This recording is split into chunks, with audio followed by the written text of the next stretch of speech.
दोस्तों, उधर पाकिस्तान के नीतियों को उजागर करने के लिए नरेंद्र मोदी की सरकार बैरिस्टर जनाब असदुद्दीन अवैसी साहब को विदेश भेजने की तैयारी कर रही है। वहीं बीते रात असदुद्दीन अवैसी साहब पीएम नरेंद्र मोदी के बारे में ऐसा बयान दिया है, जिसके वजह से असदुद्दीन अवैसी साहब का ये बयान रातों रात देश विदेश में खूब वायरल हुआ है। दोस्तों, इस वीडियो के अंदर इमाम पार्टी के प्रमुख बैरिस्टर जनाब असदुद्दीन अवैसी साहब नरेंद्र मोदी को लेकर क्या कुछ बोला है, मैं असदुद्दीन अवैसी साहब का पूरा बयान अभी आप लोगों को सुनाने जा रहा हूं। दोस्तों, असदुद्दीन अवैसी साहब का ये बयान आप लोग पूरा जरूर सुने और अपने चाहने वालों को शेयर करें। और बार बार हमारे वजीर आजम अपने भाषण में कहती हैं कि अब्दुल पंचर बनाता है।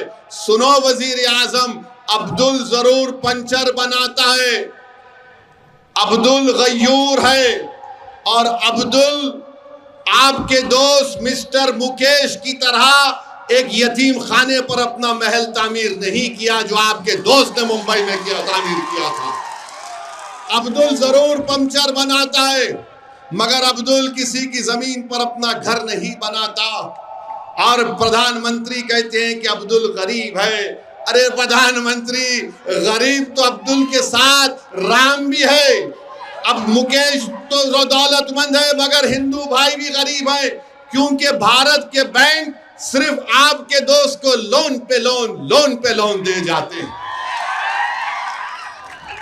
आप बताइए, अब्दुल पंचर बनाता है और प्रधानमंत्री बोलते गरीब है।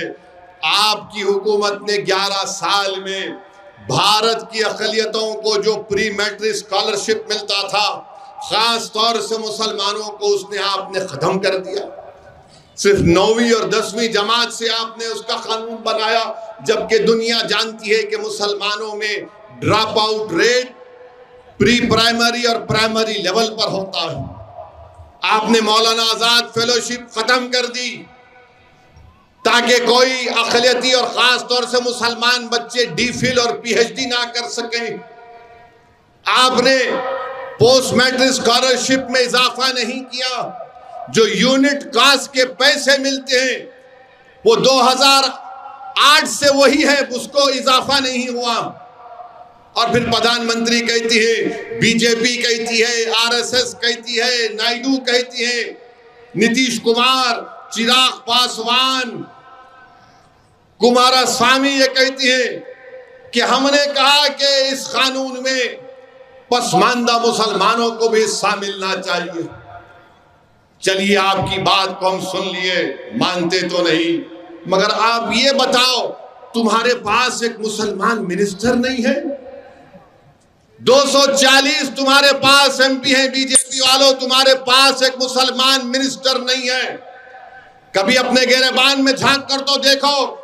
और अगर तुम ये कह रहे हो तो जिसको हक नहीं मिल रहा उसको हिस्सा मिलना चाहिए, तो फिर तुम मुसलमानों के जो पसमानदा मुसलमान उनके रिजर्वेशन के खिलाफ क्यों हो?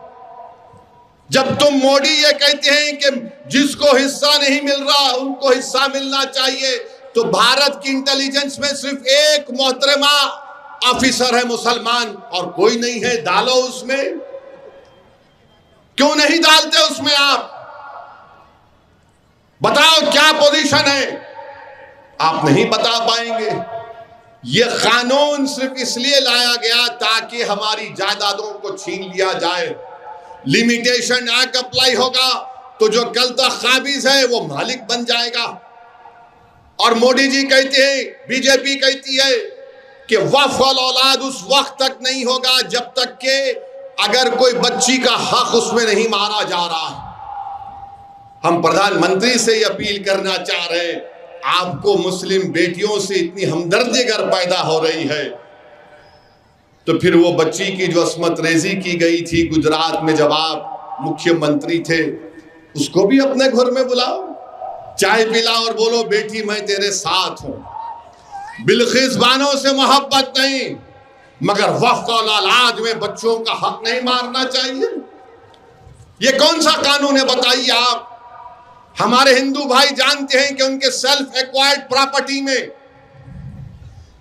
अगर किसी हिंदू भाई के 2 बेटियां हैं और 1 बेटा है, और वैसे एक मुसलमान की 2 बेटियां 1 बेटा है, तो हमारे हिंदू भाई की जो सेल्फ एक्वायर्ड प्रॉपर्टी है वो विल के जरिए अपने 2 बेटियों को छोड़कर अपने 1 बेटे को अपनी पूरी जायदाद दे सकता है। कानून इसकी इजाजत देता है। और अगर मुसलमान कोई बाप या मां अपने 2 बेटियों को छोड़कर 1 बेटे को देना चाहती है तो हम नहीं दे सकते, 1/3 से ज्यादा नहीं दे सकते। आप विल पावर का इख्तियार नहीं निकालेंगे। और आप हमसे कह रहे हैं कि अगर तुम अल्लाह के नाम पर जायदाद दे रहे हो तो बच्चों का हक नहीं मारा जाएगा। अरे मैं अल्लाह को दे रहा हूं, अल्लाह को मालिक बना रहा हूं, तो कहां बेटी, कहां बेटा, कहां रिश्तेदार, कहां मां, कहां बाप का हिस्सा? मगर मोदी जी बोले नहीं, ऐसा नहीं कर सकते, शरीयत इजाजत दे रही है। मगर आप कह रहे हैं कि नहीं हो सकता। और फिर इसमें यह कानून बना दिया गया, वक्फ इवैक्यू प्रॉपर्टी है, हजारों एकड़ वक्फ इवैक्यू प्रॉपर्टी उत्तर प्रदेश में, हरियाणा में, पंजाब में। अब वो पूरी निकल गई, अब गवर्नमेंट उसकी मालिक बन गई। वक्फ इवैक्यू प्रॉपर्टी नहीं है, अब गवर्नमेंट के हाथ में आ गई। अब जो गवर्नमेंट के हाथ में आ गई तो कल गवर्नमेंट बोलेगी नहीं, यहां पर आप नमाज नहीं पढ़ सकते, ये गवर्नमेंट की प्रॉपर्टी है। इस कानून में सेक्शन 3D बनाया गया, जो पूरी पार्लियामेंट में इत्तेफाक से अल्लाह ने मुझे ही मौका दिया उसके बारे में बोलने के लिए। और क्या है कानून? वो कानून ये है कि अगर कोई आसारे कदीमा के तहत प्रोटेक्टेड और एंशिएंट मॉन्यूमेंट है तो वक्फ नहीं होगा, उसका मालिक ASI होगा, आसारे कदीमा होगा। कैसे होगा बताइए आप?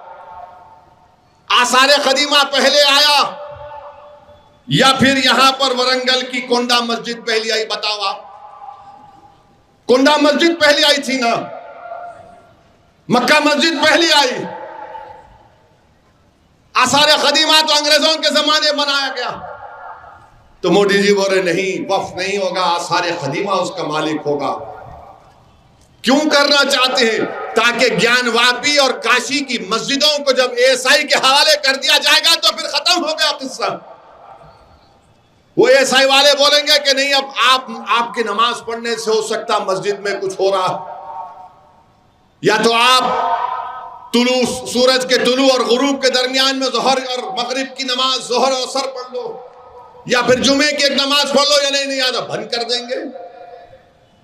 ये 3D का कानून बनाया गया, 2C का कानून बना दिए, सेक्शन 2C के जितने भी ट्रस्ट इस कानून से पहले और बाद में थे, मोदी जी ने खामखा हमारे बोरी मुसलमानों के कंधे पे रखकर तोप चला दी। तो दोस्तों, आपने सुना MIM पार्टी के प्रमुख बैरिस्टर जनाब असदुद्दीन अवैसी साहब का पूरा बयान। PM नरेंद्र मोदी के बारे में इस बयान के अंदर असदुद्दीन अवैसी साहब क्या कुछ बोले हैं। दोस्तों, असदुद्दीन अवैसी साहब का इस बयान से आप लोग अपना राय क्या रखना चाहते हैं, हमें कमेंट के जरिए से जरूर बतलाइए। तो दोस्तों, आज की इस वीडियो में यहीं तक। जब तक देखते रहिए अररिया MIM न्यूज चैनल। फिर मिलेंगे कोई नई वीडियो के साथ। अस्सलामु अलैकुम वरहमतुल्लाहि वबरकातुहू।